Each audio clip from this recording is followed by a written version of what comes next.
बहुत समय पहले की बात है। धूपगढ़ नाम का एक छोटा सा गांव था जहां लोग मेहनती और सच्चे थे। गांव के आखिरी छोर पर एक कच्ची झोंपड़ी थी जिसमें हरीराम, उसकी पत्नी कमला और उनका पोता चीकू रहते थे। चीकू के माता पिता का देहांत बचपन में ही हो गया था। गरीबी इतनी थी कि चीकू कभी स्कूल नहीं जा सका।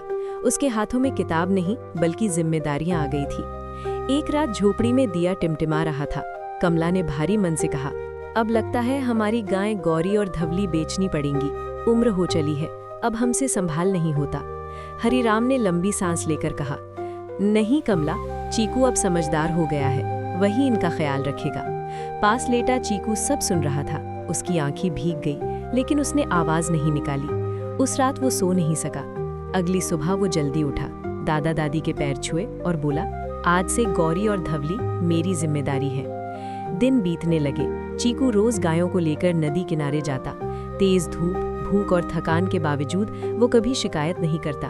एक दिन भयंकर गर्मी थी, लू के थपेड़े लग रहे थे। चीकू एक विशाल पुरानी नीम के पेड़ के नीचे बैठ गया। ठंडी छांव में बैठते ही उसकी सारी थकान उतर गई। वो सोचने लगा, अगर शहर के लोग भी यहाँ बैठ पाते तो उन्हें भी सुकून मिलता। उसी शाम खेत में काम करते समय हरीराम बेहोश होकर गिर पड़े। डॉक्टर ने बताया कि इलाज में 12,000 रुपए लगेंगे। घर में सन्नाटा छा गया।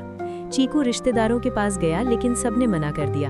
अपमान और बेबसी से उसका दिल टूट गया। तभी उसके दोस्त पिंटू ने उसे संभाला और अपने पिता मोहनलाल से सारी बात बताई। मोहनलाल ने इलाज का इंतजाम कर दिया। इलाज के बाद मोहनलाल ने चीकू से पूछा, तू दिन भर कहाँ रहता है? नीम के पेड़ के नीचे, चीकू ने जवाब दिया। मोहनलाल मुस्कुराए, तो वहीं से तेरी किस्मत बदलेगी। नीम के पेड़ के नीचे गांव की छांव, देसी खाना और सुकून देने की योजना बनी। गांव वालों ने मिलकर चारपाइयां रखीं, झूले लगाए।